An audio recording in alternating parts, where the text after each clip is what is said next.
Hello everyone, Hawky here, back with another sort of Convallaria video. So after testing Levata, especially with the signature weapon Astral Imprint NIRVANA, she's pretty strong. She's pretty fun to play, but she's not broken. She's still sitting at that tier 0.5. She's not tier 0 there for me, and therefore I don't think she's a must pull. She's more of a skip, especially for free-to-play and low spenders. And as usual, you guys shouldn't really be pulling on the Astral Imprint because you can farm the Astral Imprint when it comes to the gear shop. Yeah, so you can buy Season 2. That is coming on the 25th of April. So in the CN version, we're going to get a bit different. We're going to have Nocturnal Glow, Nightmare Puppet, and NIRVANA. So I was going through the sort of free-to-play Meta Plan 3.0, and this still stays the same, right? So we're only really aiming for Extra if you don't have a solid single target damage dealer. So if you had like Tristan, or even like SP Rawia with a single target build, that's pretty solid. If you have a 5-star August, I feel like you can still push through for a bit. Otherwise, you might need to look at pulling for Extra. She's amazing single target. Like AoE wise, hopefully most of you have Kavare for that AoE. SP Rawia is good at AoE.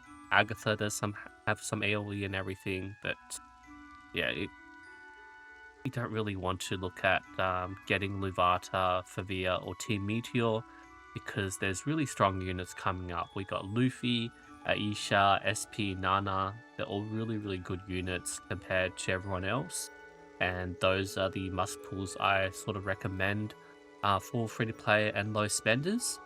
For Astral Imprints, right? There has been a bit of a change. So we know we're getting 200 from the latest event, the guild event that has just dropped, right? The Internum Star Monument, very interesting. They're giving us 200 Astral Shards, but we don't know what's happening after that.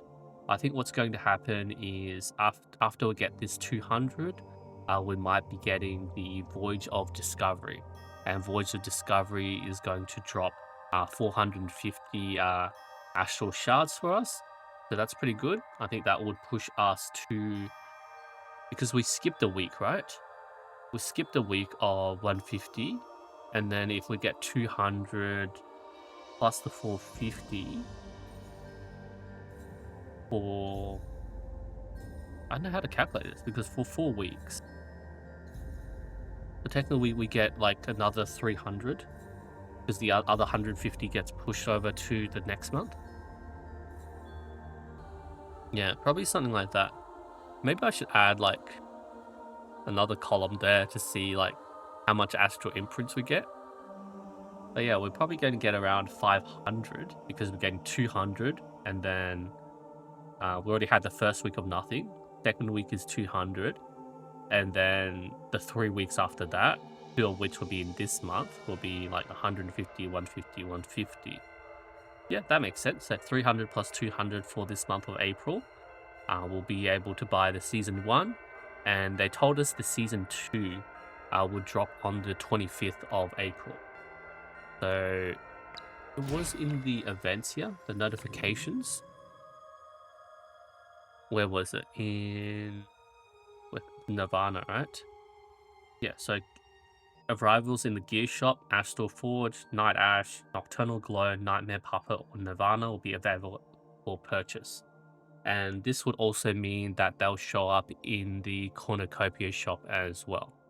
So this makes the Season 2 for us really loaded.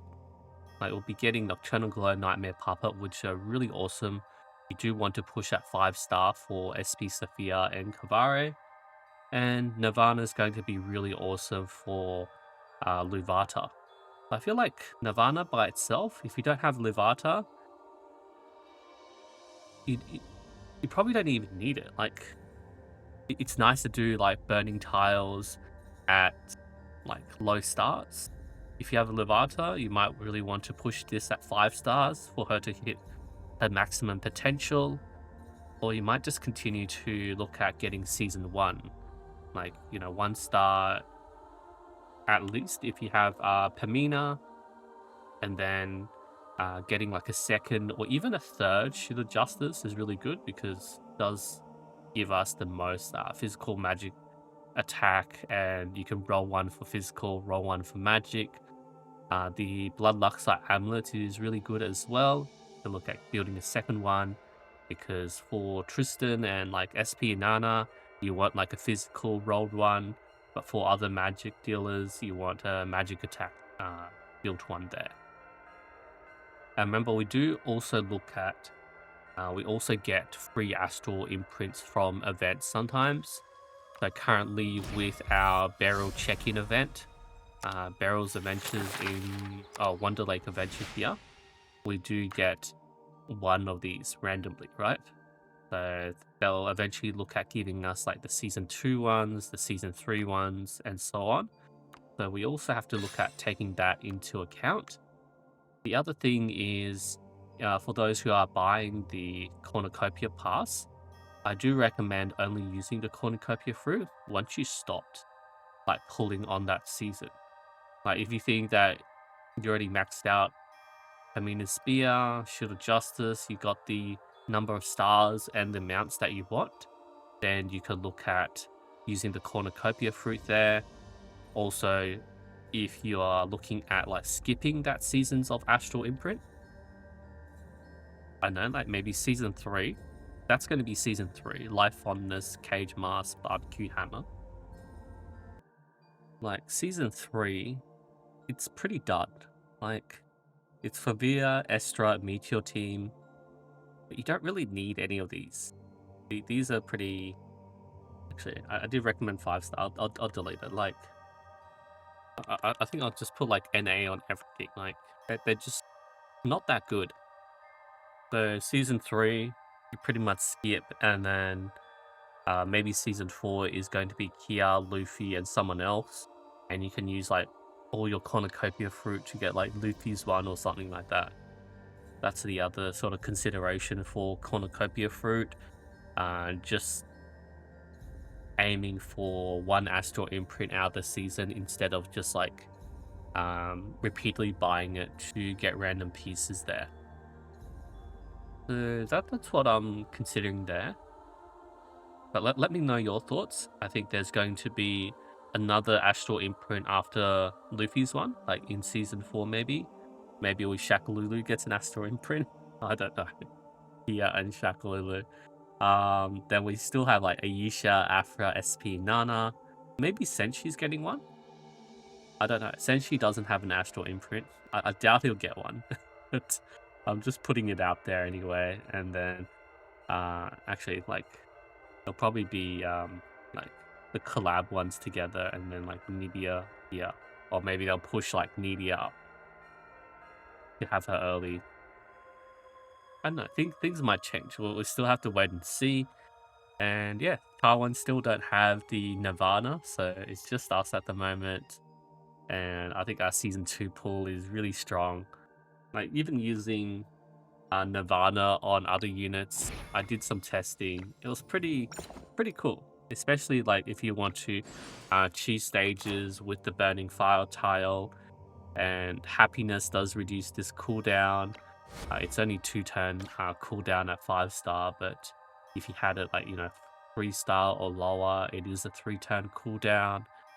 And yeah, the ignition does have to be an AoE hit that crits, so that's very specific for Levata, but you can make it work with some other units if you build up their crit as well.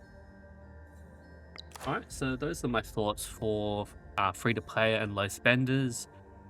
Skip Levata and maybe pull on Estra, otherwise save for Luffy, Aisha, SP, and Nana. This is still like a sort of prediction on the order because they haven't given us anything official yet. I did do a compilation and have their like full schedule still of the releases, but yeah, still subject to change. Actually, I think I need to change this and remove Pia off there because I think she is going to be the free one. That still hasn't been officially confirmed. We know Shaq Lulu is confirmed as free. We don't even know where she is. And yeah, there we go. I think I'll leave it at that. Thank you everyone so much for watching, and I'll see you guys next time.